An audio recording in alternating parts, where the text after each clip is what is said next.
Hello students, welcome on my channel. इस video में हम इंडियन कॉन्स्टिट्यूशन के पार्ट्स, आर्टिकल्स एंड शेड्यूल्स मतलब कि भारतीय संविधान के भाग, अनुच्छेद और अनुसूची के मोस्ट इंपॉर्टेंट क्वेश्चंस करेंगे। इस टॉपिक से जितने भी इंपॉर्टेंट क्वेश्चंस हो सकते थे मैंने इस वीडियो में इंक्लूड किया है और मैंने इस वीडियो में प्रीवियस ईयर क्वेश्चंस भी जो पिछले 10 से 15 सालों में पूछे गए हैं उसको मैंने इस वीडियो में इंक्लूड किया है। तो बिना देर किए हम वीडियो को स्टार्ट करते हैं और पहला क्वेश्चन देखते हैं हम। How many schedules the constitution of India contains, मतलब कि भारत के संविधान में कितने अनुसूची हैं, कितने शेड्यूल्स हैं। तो इसका सही आंसर क्या होगा? Option D, 12 schedules. 12 अनुसूची जो है हमारे इंडियन कॉन्स्टिट्यूशन में है, भारतीय संविधान में। अगला क्वेश्चन देखते हैं हम। How many articles are there in the Indian constitution, भारतीय संविधान में कितने अनुच्छेद हैं। तो इसका सही आंसर क्या होगा? ऑप्शन ए, 395। भारतीय संविधान में जो है 395 अनुच्छेद हैं, मतलब 395 आर्टिकल्स हैं। अगला क्वेश्चन देखते हैं हम। Which article of Indian constitution provides for the institution of Panchayati Raj, इनमें से कौन सा आर्टिकल है इंडियन कॉन्स्टिट्यूशन का जो पंचायती राज की स्थापना के बारे में बताता है। तो इसका सही आंसर क्या होगा? Option B, article 40। आर्टिकल 40 जो है भारतीय संविधान का वो बताता है इंस्टीट्यूशन ऑफ पंचायती राज के बारे में। अगला क्वेश्चन देखते हैं हम। Article 1 of the Indian constitution declares India as, article 1 जो है भारतीय संविधान का वो इंडिया को क्या बताता है। तो इसका सही आंसर क्या होगा? Option D, union of state, मतलब कि राज्यों का संघ। जो आर्टिकल 1 है भारतीय संविधान में वो इंडिया को डिक्लेयर करता है यूनियन ऑफ स्टेट। इंडिया जो है वो क्या है? राज्यों का संघ है।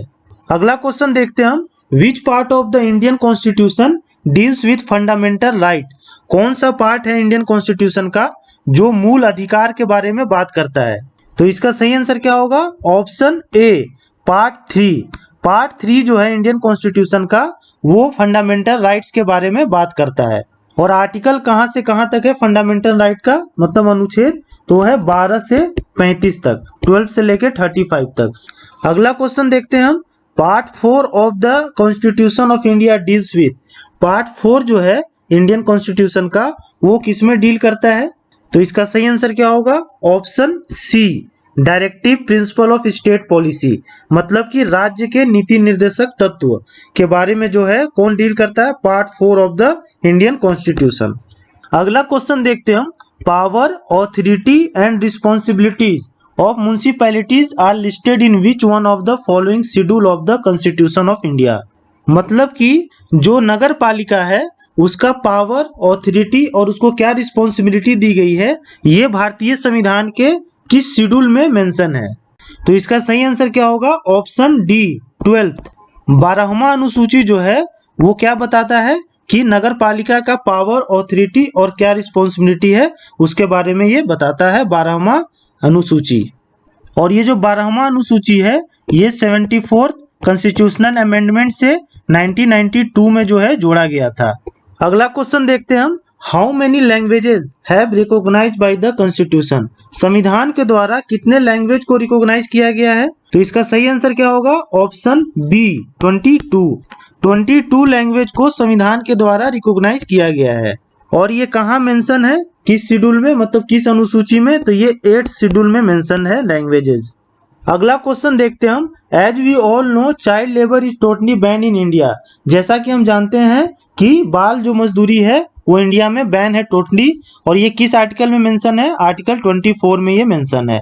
उसके बाद है as per the child means a person who has not completed, तो ये जो चाइल्ड लेबर बैन है वो किस साल के बच्चे को जो है वो चाइल्ड मानता है। तो इसका सही आंसर क्या होगा? Option A, 14 years of age. अगर 14 साल से नीचे के बच्चे हैं तो वो क्या है? वो चाइल्ड है। ठीक, अगर वो कहीं काम कर रहे हैं तो वो चाइल्ड लेबर के कैटेगरी में आएंगे। और अगर 14 साल कंप्लीट हो गया है या 14 से एबव है तो वो क्या है? वो चाइल्ड के कैटेगरी में नहीं आएंगे। नेक्स्ट क्वेश्चन देखते हैं हम। The term education belongs to the, education जो है शिक्षा वो किसमें बिलोंग करता है। तो इसका सही आंसर क्या होगा? ऑप्शन सी, कंकरेंट लिस्ट, मतलब कि समिति सूची में शिक्षा जो है वो कॉन्करेंट लिस्ट में जो है वो बिलोंग करता है।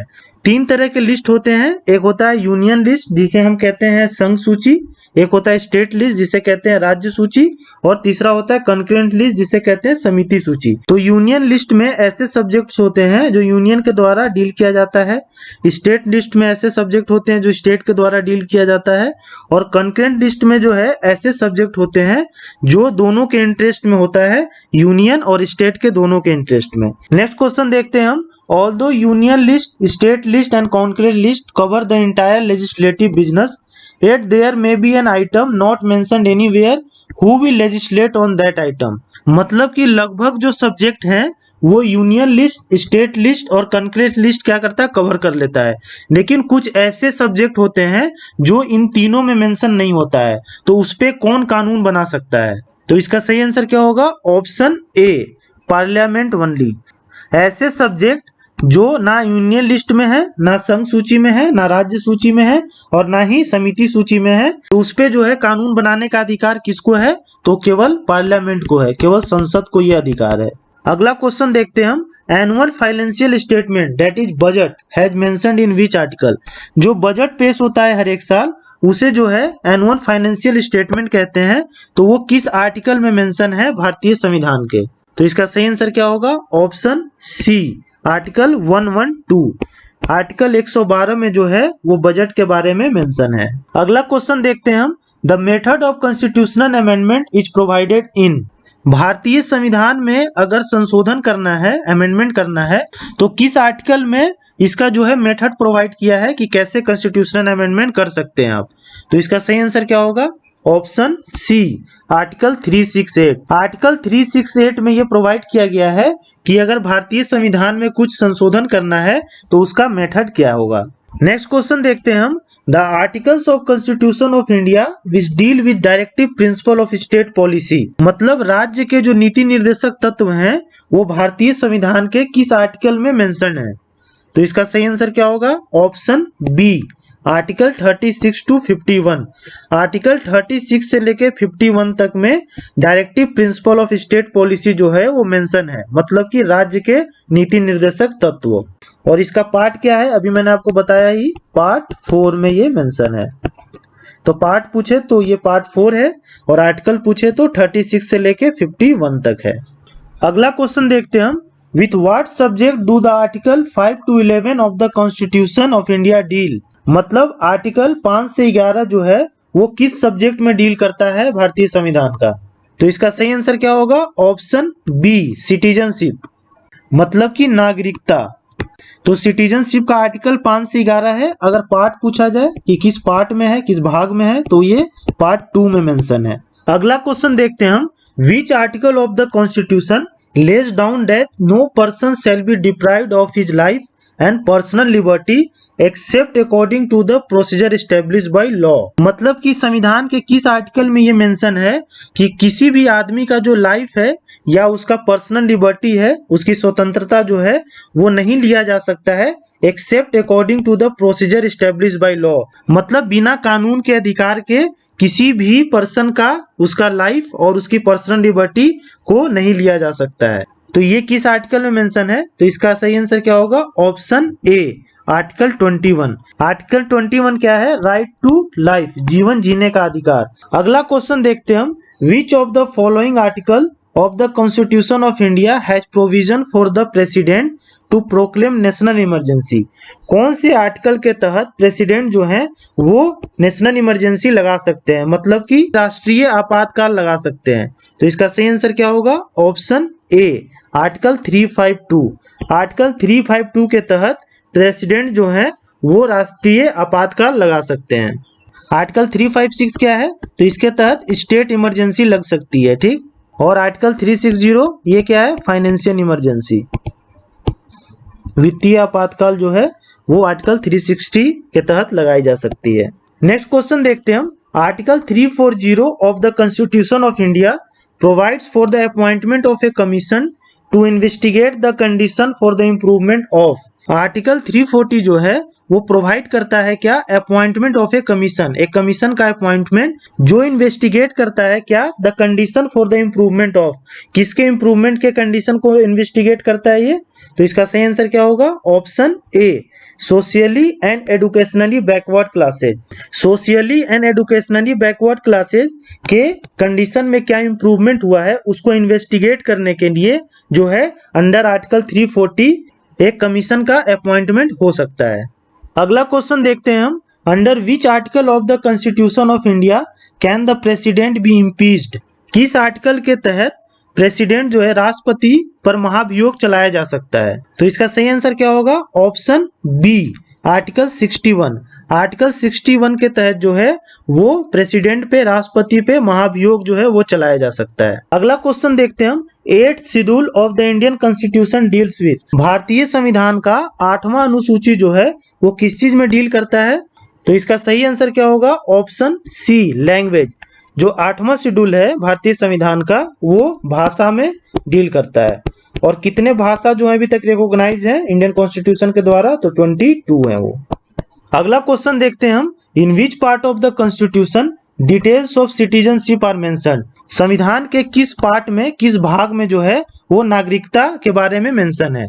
तो इसका सही आंसर क्या होगा, ऑप्शन ए, पार्ट 2।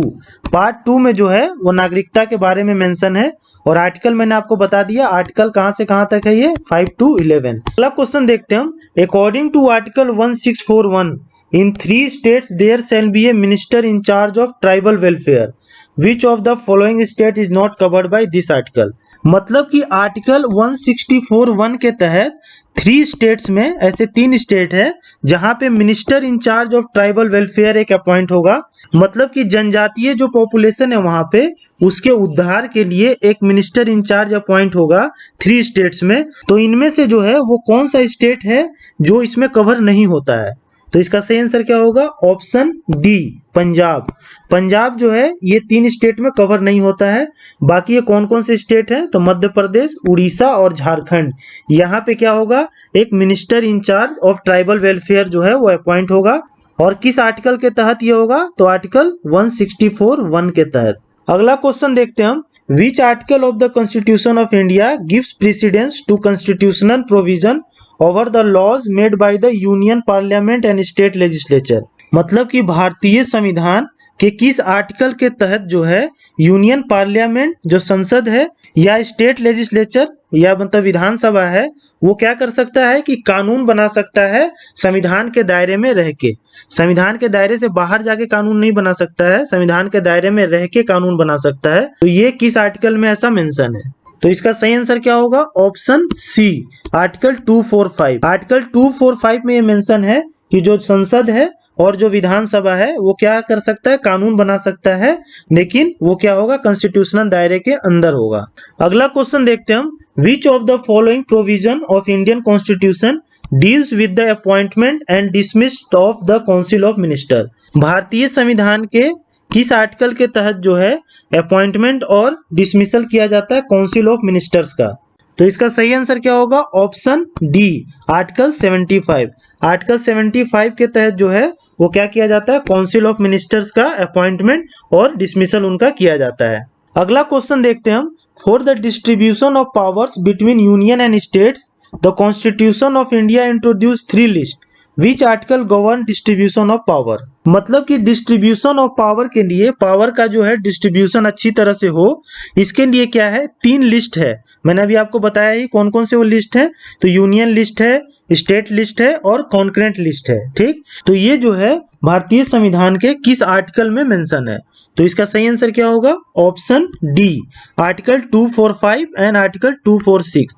आर्टिकल 245 और 246 में ये मेंशन है कि जो पावर्स है उसका डिस्ट्रीब्यूशन कैसे होगा यूनियन और स्टेट के बीच में, और इसके लिए जो है 3 लिस्ट जो है वो प्रोवाइड किया गया है। अगला क्वेश्चन देखते हैं हम, the constitution of India does not clearly provide the freedom of press but this freedom is implicit in the article. मतलब कि जो भारत का संविधान है वो क्लियरली नहीं प्रोवाइड किया है फ्रीडम ऑफ प्रेस, लेकिन जो है ये फ्रीडम किस आर्टिकल में मेंशन है। तो इसका सही आंसर क्या होगा, ऑप्शन ए, आर्टिकल 19(1)(a)। आर्टिकल 19(1)(a) जो है वो क्या प्रोवाइड करता है, फ्रीडम ऑफ स्पीच बोलने की स्वतंत्रता, एंड एक्सप्रेशन मतलब अभिव्यक्ति की आजादी। इसमें जो है फ्रीडम ऑफ प्रेस जो है वो क्लियरली मेंशन नहीं है, लेकिन फ्रीडम ऑफ प्रेस जो है वो एक तरह का क्या है, freedom of speech and expression ही है। ठीक, तो इसलिए फ्रीडम ऑफ प्रेस को आर्टिकल 19(1)(a) के तहत ही रखा गया है। तो इसीलिए इस क्वेश्चन में ये बोला गया है कि constitution of India does not clearly provide the freedom of press, और ये बीपीएससी 2005 में पूछा हुआ क्वेश्चन है। अगला क्वेश्चन देखते हैं हम। The 10th schedule of Indian constitution deals with, 10वां जो अनुसूची है भारतीय संविधान का वो किस में डील करता है? तो इसका सही आंसर क्या होगा? ऑप्शन ए, एंटी डिफेक्शन लेजिस्लेशन। इसका मतलब क्या हुआ? दल बदल विरोधी कानून। इसमें जो है वो डील करता है कौन? 10th schedule. अगला क्वेश्चन देखते हैं हम। Appointment of governor is mentioned in article. Governor का अपॉइंटमेंट जो है वो किस आर्टिकल में मेंशन है? तो इसका सही आंसर क्या होगा? Option B, article 155। आर्टिकल 155 में जो है स्टेट के जो गवर्नर्स होते हैं उसके बारे में मेंशन है।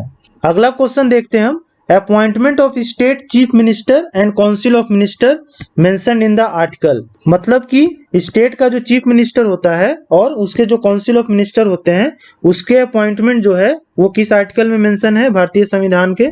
तो इसका सही आंसर क्या होगा? ऑप्शन सी, आर्टिकल 164। आर्टिकल 164 में जो है वो चीफ मिनिस्टर और काउंसिल ऑफ मिनिस्टर का अपॉइंटमेंट के बारे में मेंशन है। अगला क्वेश्चन देखते हैं हम। Procedure for creation of legislative council in state has been described in which article of the constitution. मतलब कि अगर स्टेट में विधान परिषद का क्रिएशन करना है तो उसका क्या प्रोसीजर होगा उसके बारे में किस आर्टिकल में मेंशन है?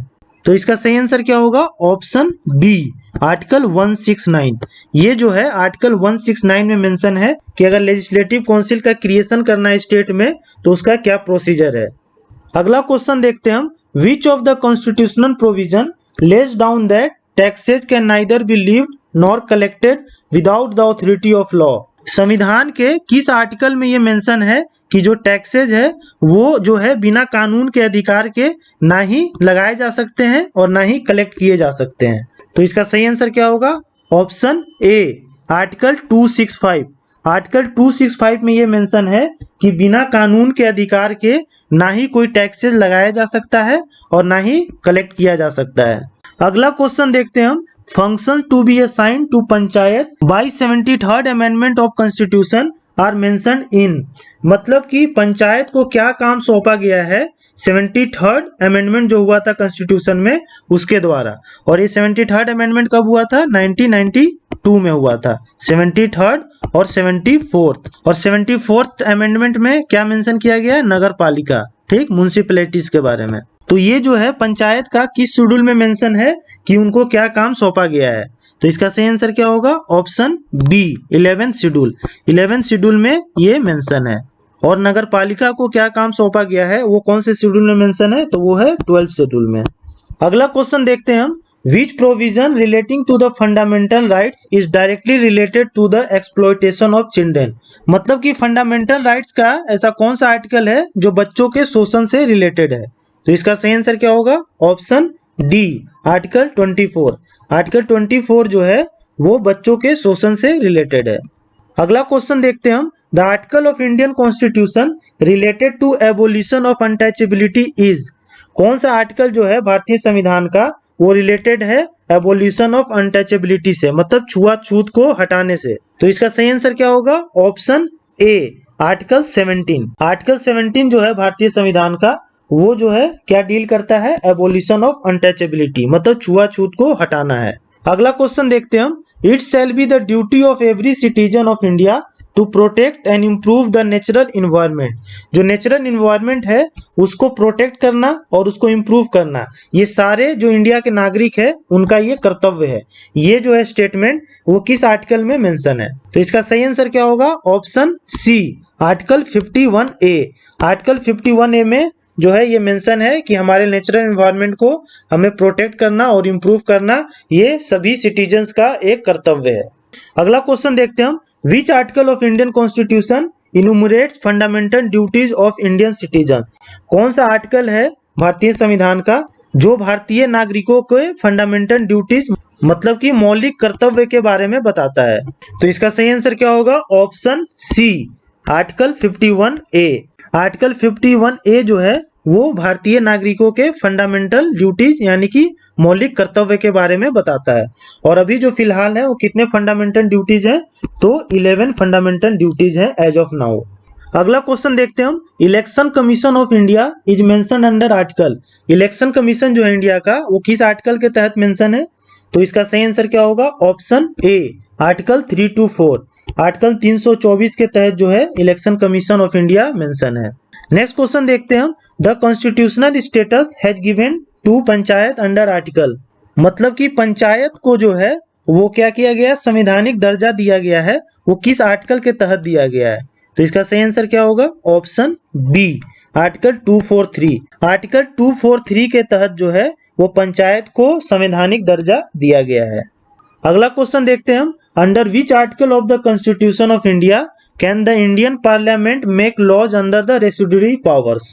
मतलब कि किस आर्टिकल के तहत इंडियन पार्लियामेंट जो भारतीय संसद है वो लॉ बना सकती है, कानून बना सकती है अंडर द रेसिड्यूरी पावर। तो इसका सही आंसर क्या होगा? ऑप्शन ए, आर्टिकल 248। आर्टिकल 248 के तहत जो है भारतीय संसद जो है वो क्या कर सकती है? लॉ बना सकती है रेसिड्यूरी पावर के अंतर्गत। अगला क्वेश्चन देखते हैं हम। The executive power of the state are vested in the governor under article of the Indian constitution. मतलब कि स्टेट का जो है राज्य का कार्यकारिणी शक्ति जो है वो किसमें निहित है? गवर्नर में निहित होती है। तो ये जो है किस आर्टिकल में मेंशन है? भारतीय संविधान के। तो इसका सही आंसर क्या होगा? ऑप्शन ए, आर्टिकल 154(1). आर्टिकल 54(1) में ये मेंशन है कि राज्य का जो कार्यकारिणी शक्ति है वो गवर्नर में निहित होगी, मतलब vested in the governor. Next question देखते हैं हम। The finance commission is constituted under which article of Indian constitution. मतलब कि फाइनेंस कमीशन जो है वो किस आर्टिकल के तहत उसकी स्थापना की जाती है? तो इसका सही आंसर क्या होगा? Option B, article 280। आर्टिकल 280 के तहत जो है वो फाइनेंस कमीशन की स्थापना की जाती है। अगला क्वेश्चन देखते हैं हम। Which article of the Constitution provides that it shall be the endeavor of every state to provide adequate facility for instruction in the mother tongue at primary stage of education। इसका मतलब ये हुआ कि किस article के तहत ये mention है कि प्रत्येक राज्य जो है वो प्राथमिक स्तर पर मातृभाषा में शिक्षा देने के लिए पर्याप्त सुविधा जो है वो उपलब्ध कराएंगे। तो इसका सही आंसर क्या होगा? ऑप्शन सी, आर्टिकल 350A।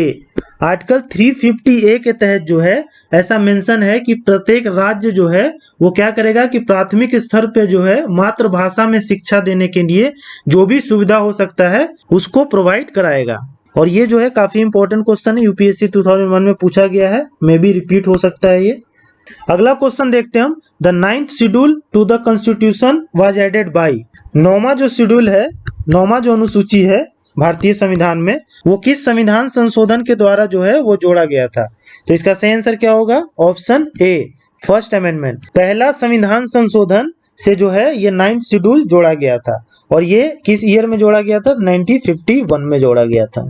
अगला क्वेश्चन देखते हैं हम। Which of the following article provide that it shall be the duty of the union to protect every state against external aggression and internal disturbance. मतलब कि ये कौन से आर्टिकल में ऐसा मेंशन है कि ये यूनियन का ड्यूटी है कि एवरी स्टेट को, जितने भी राज्य हैं उनको बाहरी आक्रमण और आंतरिक अशांति जो होती है उससे बचाना यूनियन का ड्यूटी है। तो ये किस आर्टिकल में ऐसा मेंशन है? तो इसका सही आंसर क्या होगा? Option D, article 355।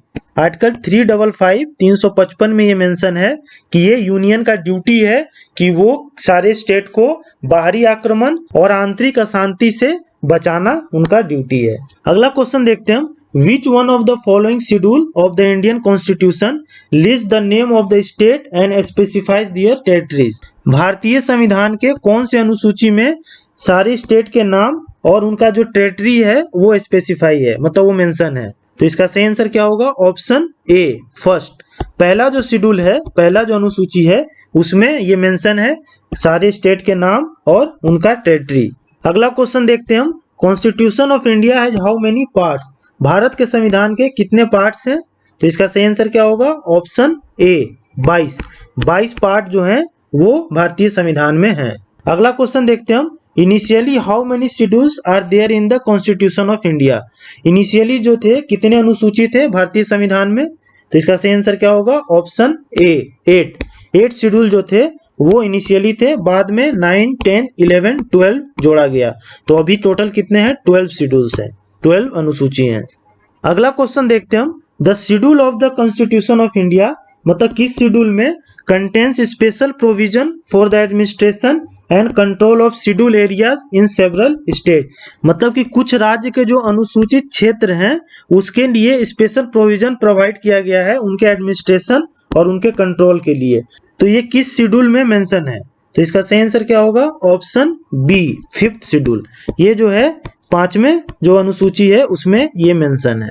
अगला क्वेश्चन देखते हैं हम, which of the following articles can not be suspended during the national emergency, इनमें से कौन सा ऐसा आर्टिकल है जो राष्ट्रीय आपातकाल के समय भी सस्पेंड नहीं किया जा सकता है, तो इसका सही आंसर क्या होगा, option D article 20 and article 21।